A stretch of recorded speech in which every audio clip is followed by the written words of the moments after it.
This is an open air chassis that I got from Amazon to build an open air PC. In this video, I'm gonna open up the box to show you what comes in it, and then I'm gonna show you how to assemble it, and I'm gonna give you my opinion on this chassis. So let's open up the chassis box to assemble it.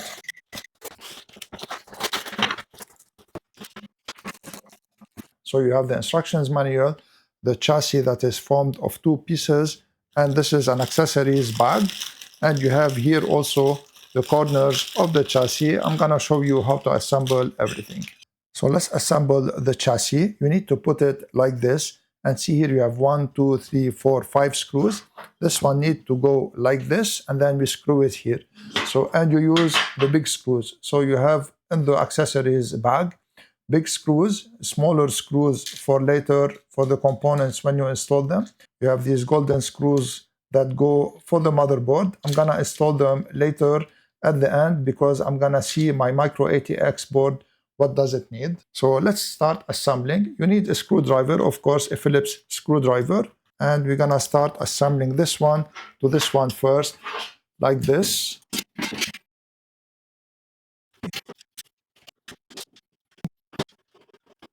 We need now to put the triangle here. So get one of the triangles, and on each side you need to put it here like this, and then you need to screw it in these holes. So I'm using still these big screws. I can tell you that this is a sturdy installation like this. So let's put the other one, the same thing exactly. Now look, what I don't like very much is that it is not well aligned here, but when I put the screws, it's gonna bring it to be aligned.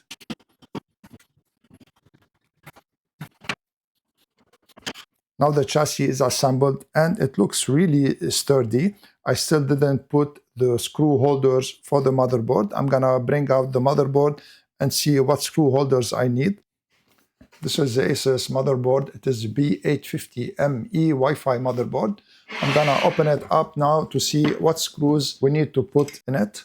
While opening up this motherboard, I wanted to tell you that the chassis is compatible with the micro ATX, ATX, and ITX motherboards, and this one is micro ATX. This is a really nice motherboard. So this one should be here like this, and this is for the opening of the back plate here.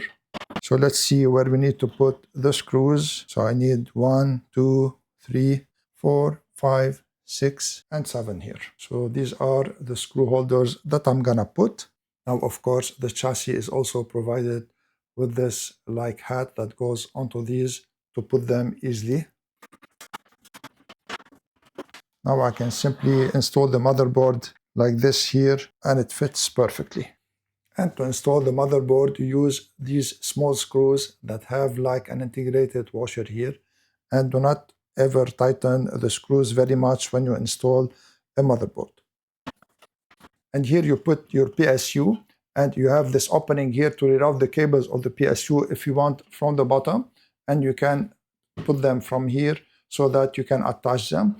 And notice here that the chassis has like a 1 centimeter lip so that you can reroute the cables here. One thing that it needs to be improved in this chassis first is the alignment. It is not 100% aligned, but it's not a big deal because when you tighten the screws, it's gonna be very sturdy. And the second thing is that I didn't like these metal indentation here, so be very careful not to hurt yourself with this metal indentation. But overall, it is a good chassis, especially for the price. You can check it out on Amazon. If you wanna check out the video where I assembled this entire open air PC, look at the link in the description. And if you like this video, please share it, subscribe to my channel, and give this video a thumbs up. I want to thank you all for watching. I'm Eloy from Knowledge Sharing Tech. See you in the next video.